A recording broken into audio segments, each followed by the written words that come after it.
Hey there, and welcome to another Health Essentials podcast. I'm John Horton, your host. When you're out for a night on the town, what's your beverage of choice? Maybe you search out a glass of fine wine or gravitate toward a pint of beer. Perhaps whiskey on the rocks is your thing. Whatever you order, odds are you're not making the decision based on the drink's health benefits.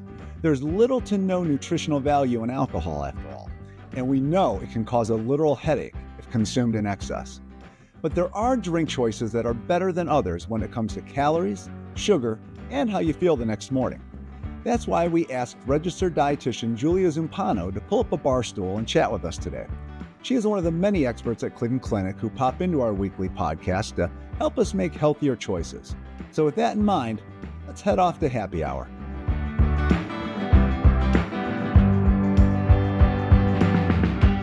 Welcome back to the podcast, Julia.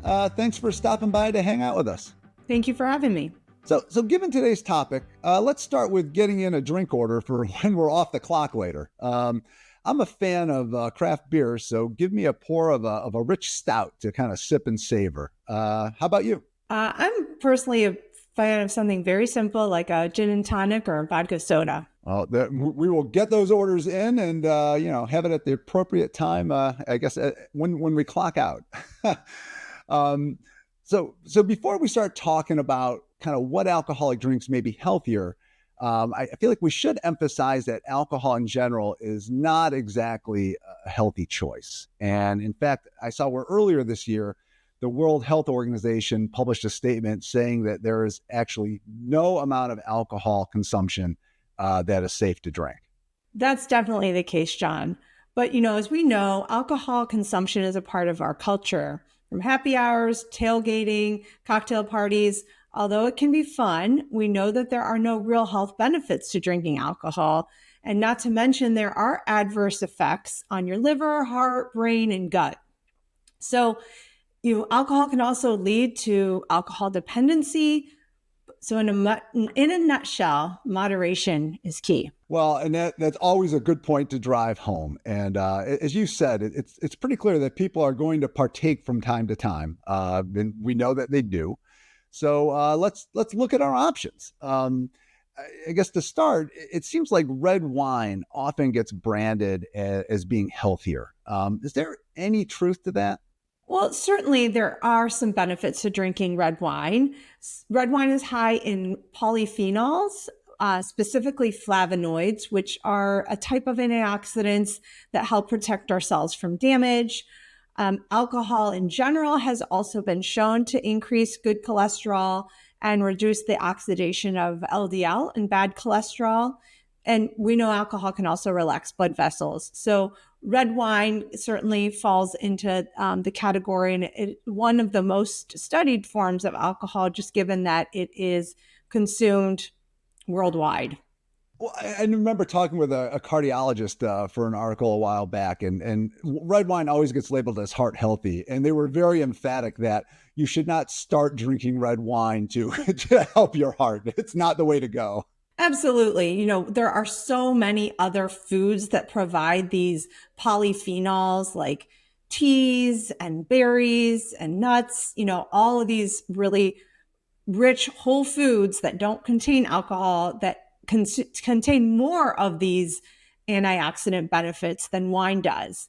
But I do think that wine is being marketed from those, wine lovers that, want to boost its benefits. But we know that alcohol can slightly benefit the heart in some cases in moderation. So Julia, does it matter whether you choose a red wine or a white wine? We do know that red wine does contain more of the, resveratrol and some of the added benefits, but white wine has its benefits too. So, there were some big clinical studies that showed the type of wine and alcohol, even specifically, that you choose doesn't specifically matter as much as how much you're having and how frequent. So moderation is really key when it comes to it. That does seem to be the word that keeps coming up here. So, and it's definitely something to emphasize. So moving down the bar, let's take a look at liquors, kind of your vodka, gin, whiskey, rum, tequila, and all the other bottles that you see there. Let's start with the basic. Is there a difference between clear liquors and darker liquors? So when it comes to calorie wise, there is no difference. Calorie wise, alcohol falls kind of in between fat and carbohydrates and the amount of calories it provides per gram. So the amount of calories is the same, whether it's dark or light, as long as it's the same proof. So really most liquors are about 80 proof. So we know that really doesn't make a difference. But the darker liquors do get their color and their unique flavor from something called congeners. And these are generated during the processing and the aging of the liquor. So beer and wine contain them too, but the darker liquors contain greater amounts.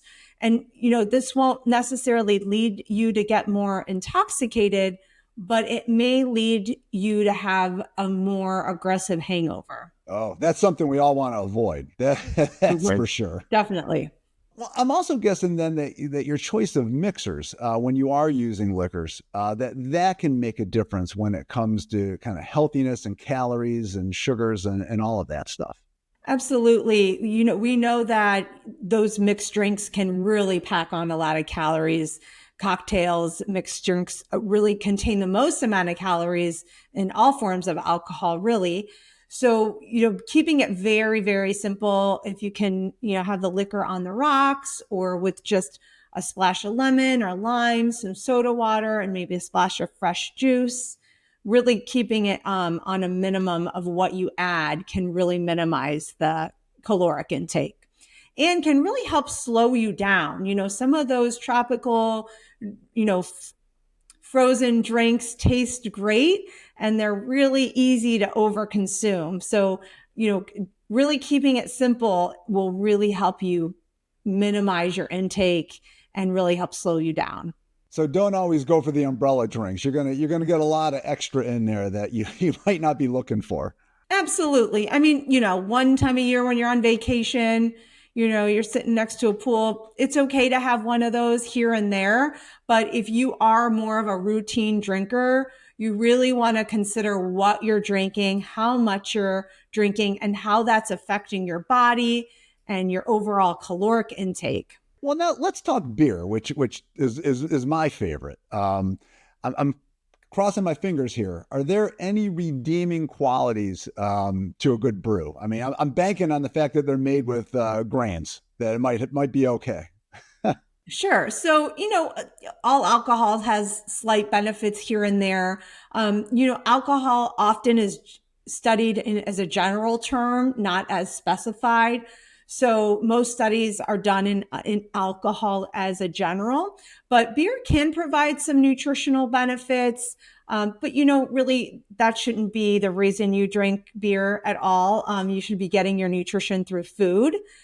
There was a study that was done, a 12-week study that indicated that moderate beer consumption did not show any negative effects on weight or vascular function and actually showed some beneficial effects with providing antioxidants, increased HDL, which is your good cholesterol, and also helped show the prevention of lipid deposition, so deposits of fats in your vessels. Well, cheers to that. That is good news. On the calorie and carb side, are light beers that much better than kind of the full beer versions? So yeah, certainly light beers contain about 50% less calories than a traditional beer. So, but they range tremendously. So traditional beers can range between 150 calories to 300 calories or even greater per 12 ounces. And lighter beers typically range between 50 to 150 calories per 12 ounces. Well, and that's where the high calorie and high carb stuff, that's where the whole beer gut thing comes from, right? I mean, if you drink too much of it, it does kind of pack pounds on the middle. Right. So most people don't stop at one beer. It's when you have a 6-pack and you're multiplying that value by 6. That's really when it comes to become a problem. And then that consistency of that habit is really where it adds up to be. And it's all carbohydrate calories. So we know carbohydrate calories tend to lead to more abdominal obesity. All right. Well, now I feel like we've explored a lot of different options here. So let's order around. Can you give us 5 drinks to consider if we're kind of looking for an option that might be a little bit healthier? Sure. So we knew that we talked about wines. Dry red wine has the lowest amount of calories. So that's a great choice. It also has the lowest amount of sugars and the highest amount of antioxidants. Dry white wines and dry champagnes are a second choice. That's another great choice for lower sugar and lower calories. And then we kind of discussed something like a clear liquor with a very low calorie or no calorie mixer, such as like a vodka soda with a splash of lime, a light beer, and then even an alcoholic kombucha can be somewhat beneficial. They tend to be lower in alcohol. They have a lot of good antioxidants, probiotics that can help gut health. So it's another great option too. Just so you know, I have actually started drinking it. So, and it's it does offer some benefits. I'd say I feel better since doing it. Yeah, it really is refreshing, and it really helps, increase those good gut bacteria. Just keep in mind the sugar, whether it's alcohol or non-alcoholic, you want to keep in mind the sugar. So just be sure to choose a kombucha with the lowest amount of sugars that you can find. All right. Well, with all these recommendations, I've kind of got my eye on the clock now, and I'm waiting for it to hit 5. So before we part ways, is there anything else that you'd like to add when it comes to choosing an alcoholic beverage or drinking? So in general, as I mentioned, the type of alcohol you choose doesn't matter nearly as much as doing it in moderation. So we know the American Heart Association recommends no more than 1 drink a day for women and no more than 2 drinks a day for males. So you really want to keep that in consideration. And, really the benefit and any benefit from moderate consumption of alcohol comes from consuming it in small quantities on a consistent basis. So very moderate amounts. So it doesn't necessarily gain the benefit if you're drinking all 7 drinks in one day. That actually provides negative effects.